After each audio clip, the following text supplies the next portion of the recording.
Parce qu'en 1996, arrive les soucoupes volantes avec Mars Attacks, qui est adapté de...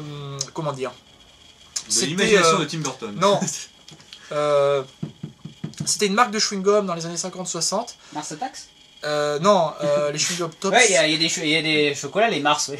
Les chewing-gum Tops, en fait... on les achète à Attax. C'était comme les Malabar, t'avais des dessins, et il y avait toute une série sur Mars Attacks, les Martiens qui attaquaient. Donc c'est vaguement adapté de ça. Si, ça existait déjà, le concept des Martiens. Alors qu'est-ce que c'est Mars Attacks? Eh ben, tout simplement, c'est le remake de Gremlins par Tim Burton, moi je trouve. C'est exactement la même chose. Insulte pas Gremlins, ça c'est bon. Ah non, non. Ouais, attends, tu sais ce que c'est Gremlins? C'est des sales mioches qui foutent, c'est des jolis peluches. Qui foutent la merde dans une ville.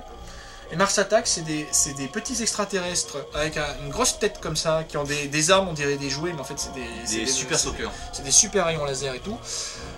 Qui foutent la merde dans le monde en fait.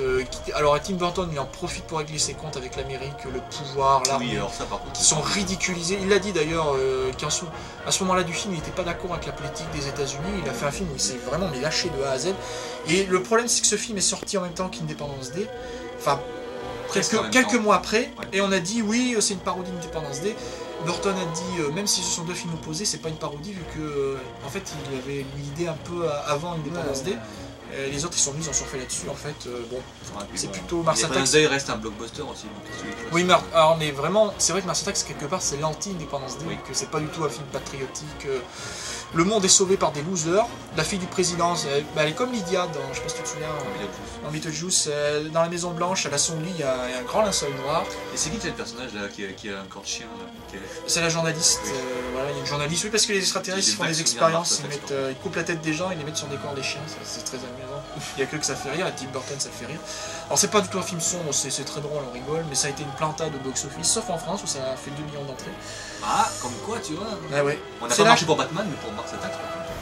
Ouais, donc je disais que c'était des losers qui sauvaient le monde. Il y a des gamins qui jouent aux jeux vidéo, donc la fille du président des États-Unis qui est un peu quelqu'un qui s'isole. Il y a un jeune homme qui vit dans une famille de ploucs.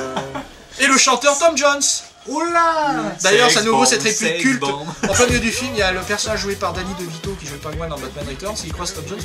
Tom Jones. Ah, ouais, j'adore ce moment, c'est complètement surréaliste. Mais c'est pas la première fois que Tim Burton utilise Tom Jones. Il avait déjà utilisé 2 chansons dans les Vampires d'Argent. Seulement 2 chansons. Là, il joue, il chante la petite chanson, voilà. Il est content.